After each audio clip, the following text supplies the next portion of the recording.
बनी इस्राइल में आबिद, बड़ी इबादत करने वाला, बड़ी इबादत करने वाला, उसकी इबादत कि वो किसी से मिलता ना जुलता, ना कहीं आता ना जाता, बस अपनी इबादत अल्लाह ही अल्लाह, अल्लाह ही अल्लाह, अल्लाह ही अल्लाह। शैतान ने उसको बहकाने की कोशिश की और एक निजाम बनाया। जिस कमरे में वो नमाज पढ़ता था, शैतान ने उस कमरे का जायजा लिया, तो वो आबिद जब इबादत करते करते थक जाता था तो थोड़ी देर खिड़की में बाहर का नजारा देखता था। शैतान ने अंदाजा किया किस वक्त से किस वक्त तक ये इबादत करता है, कब से कब तक करा जाता है। तो जो टाइम उसका खिड़की में देखने का था, उस टाइम उस वक्त में आकर शैतान ने इंसानी शक्ल इख्तियार की और दूर खड़ा हो गया। और जैसे आदमी नमाज पढ़ता है वो शक्ल बना के खड़ा होता है, नमाज तो पढ़ती नहीं, बस नमाज जैसे शक्ल बनानी। या उस जमाने में जो इबादत होती थी, इस इबादत गुजार ने खिड़की से देखा कि एक आदमी है इबादत कर रहा है, देखा, फिर अपनी इबादत में लग गया, फिर थोड़ी देर के बाद खिड़की में गया, देखा अपनी इबादत कर रहा है और बहुत लंबी इबादत हो रही है। काफी दिनों तक ये सिलसिला चलता रहा, काफी दिनों तक।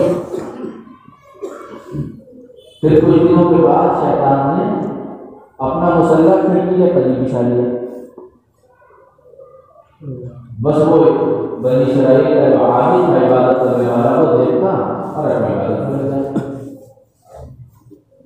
एक दिन उसके दिल में आया, पूछो तुझे भी कौन आदमी है बड़ी इबादत कर रहा है, बड़ा तुझे तो मुझसे बड़ा इबादत हो जाए। उसने पूछा हाँ भाई कौन हो, कहाँ से आए? तो बाबा अपना काम करो भाई, डिस्टर्ब मत करो। उन्होंने कहा लो हम तो समझ लेते हैं हमें बड़ी इबादत गुजार है, तो हमारे भी बाबा जी तो भाई ठीक है। एक आध दो मरतबा और ऐसे हुआ, इसके दिल में इसकी मोहब्बत आ गई, बहुत बड़ी आदमी अल्लाह की शान। एक मौके पर बारिश होने लगी तो इसके दिल में बात आई, इबादत गुजार करे भाई, ये अल्लाह का बंदा है, इबादत करना बड़ी कोई बात, हम तो छत के नीचे ये भीगे भीगे इबादत करें। अरे भाई अंदर आ जाओ, अंदर आके घर में इबादत, अरे तुम्हें परेशानी करते, चलो आ जाते हैं। अंदर आ गए, वहाँ डालनी दिया, वहाँ इबादत शुरू। कई दिन ऐसे गुजर गए। एक दिन शैतान बोला भाई अब हम यहाँ से जा रहे हैं, हमारी इबादत में खलल पड़ रहा है और तुम बहुत बड़ी आदमी हो, हम तुमसे बड़े खुश हैं। हमारे पास एक मंत्र है, एकदम दुरूद है, हम चाहे तो शिकायत नहीं हो सकता, तुम्हें फायदा होता है, किसी पर दम कर देना सही मेरा बात। उसने कहा बरसी से उसका नाम था इबादत गुजार था। उसने कहा कि मैं अपनी आता नहीं, कोई जाता नहीं, मेरे पास ना कोई आया ना कोई आया, मैं क्या करूँगा सीखा। उसने कहा हमने तो इतनी मेहनत से ये मंत्र सीखा, तुम्हें मुफ्त में दे रहा है, तुम ले लो, बताओ क्या। और साहब नाराज मत होइए, आप सिखा दीजिए। उसने शैतान ने भी बातें सिखा दी और चल गए। शैतान उठकर बादशाह के पास गए, उसकी एक बेटी थी, उस बेटी पर शैतान ने असर किया, वो बेहोशी हो गई, तबीयत खराब हो गई। बहुत लोगों को दिखाया, अब दवा वाला मसला हो तो दवा से सही हो, वो सही नहीं हो गए। तो शैतान ने इनके दिल में वसवसा डाला कि भाई बहुत दिन हो गए डॉक्टरों को दिखाते हो, दम दुरूद करा लो किसी से। तो भाई किससे कराया, तो दिल में बात डाली, तो आदमी इबादत गुजारे उसी के पास लेके चलो। जब दिल में बात आई तो उस लड़की को लेकर वहाँ जाने लगे, वहाँ पहुँचे तो बरसी लगा ये कर लिया है, आप बड़े इबादत गुजार आदमी हैं, आप जरा कोई दम दुरूद कर दीजिए, हमारी बच्ची ठीक हो जाएगी, आपका भी बिगड़ जाएगा। बरसी को याद आया, वो एक साहब आए थे, उन्होंने मुझे दम बताया था, चलो पता भी चल जाएगा दम कैसा है, सही है नहीं है। बरसी वो पढ़ा और बच्ची लड़की पे दम कर दिया, उस लड़की से हो गई, क्योंकि शैतान कर सकता है, शैतान चला गया। बादशाह ने सोचा हो इसके दम की वजह से काम हो। कई मरतबा ऐसे हुआ, लड़की का दौरे पड़ते उसको यहाँ लाया जाता है, दम कर देता वो ठीक हो जाता है। अल्लाह की शान, एक वक्त ऐसा आया बादशाह को दूसरे मुल्क पर हमला करने जाना था। एक ही बच्ची, शहजादी भी जा रहे हैं, बादशाह भी जा रहा है, बच्ची कहाँ छोड़े? और कहा कि इसकी तबीयत भी खराब रहती है और ये जो है परेशान भी रहती है, क्या करें? बरसीसा नेक आदमी है, इबादत गुजार आदमी, इसी के पास छोड़ दो, नेक है, ठीक रहेगी, और तबीयत खराब हो गई दम दूध कर देगा, अच्छी हो जाएगी। बरसीसा से कह दिया कि भाई हजरत आप मैं कैसे रखूँ? बोला कि आप तो हम तो इसके लिए मकान दूसरा बना देंगे, आप निगरानी कर लिया करना। बहरहाल मकान बना दिया गया, बरसीसा इधर लड़की उधर, जिंदगी गुजरती रही गुजरती रही गुजरती रही। शैतान ने बरसीसा के दिल में ख्याल डाला, अरे भाई बेचारी अकेली रह रही है, तुम इधर हो वो इधर है, कभी कभी जाकर दीन की बातें बता दिया करो। तो बरसीसा ने ये कहा कि भाई तुम अपनी छत पे बैठ जाया करो, मैं अपनी छत पर बैठ जाया करूँगा, कुछ दीन की बातें बता दूंगा तुम्हें।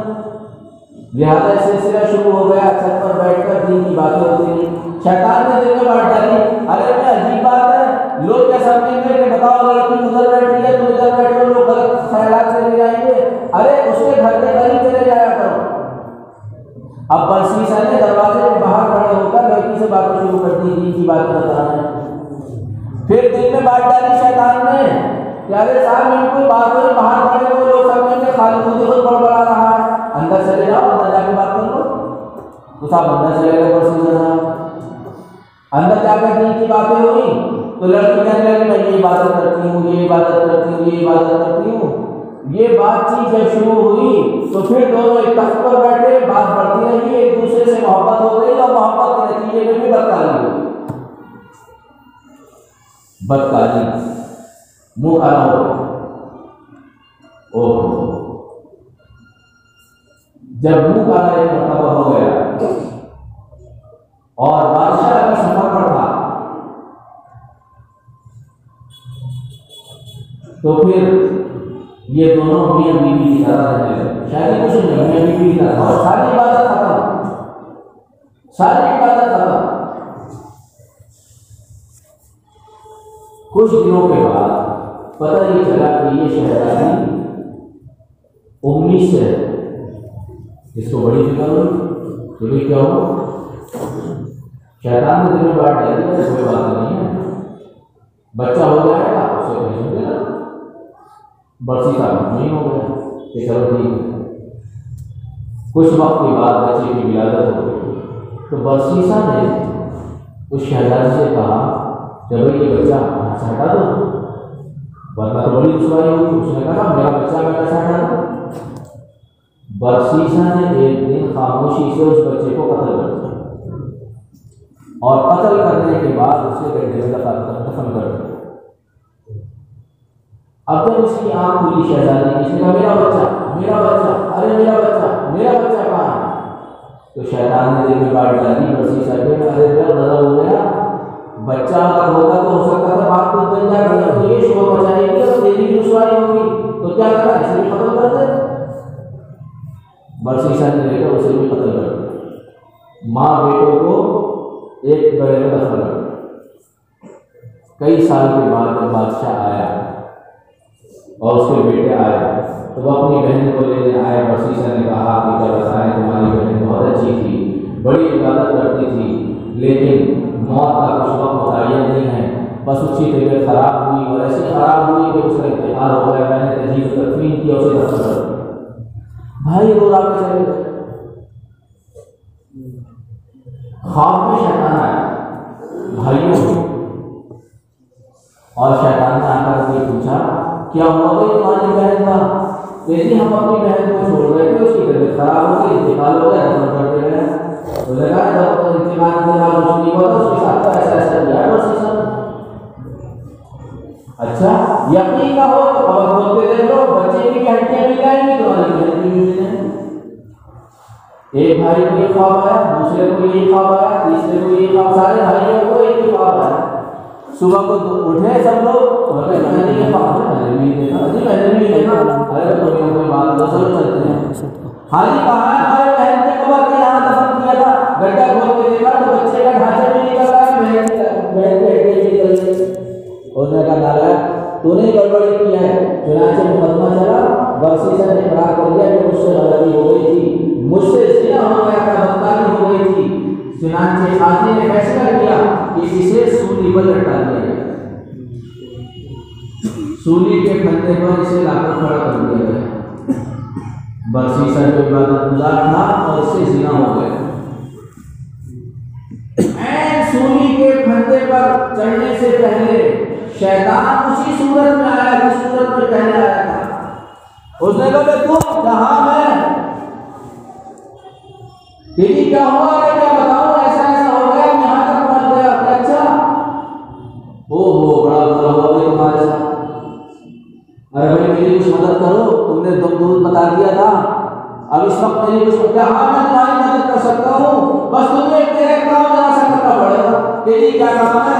तेरी ये कह दो अल्लाह का कोई वजूद नहीं। अपनी जबान से ये कह दो अल्लाह का कोई वजूद नहीं है। बरसीसा ने सोचा फिलहाल जबान से कह देता हूँ, जब बच जाऊंगा तौबा कर लूंगा। बरसीसा ने कहा मैं अल्लाह को नहीं मानता, अल्लाह का कोई वजूद नहीं। इधर जबान से बोल निकले और इधर अंदर फांसी का उठा और बरसीसा ईमान के बगैर दुनिया से चला गया। यह है बदकारी का असर जो आदमी को यहाँ तक लाकर छोड़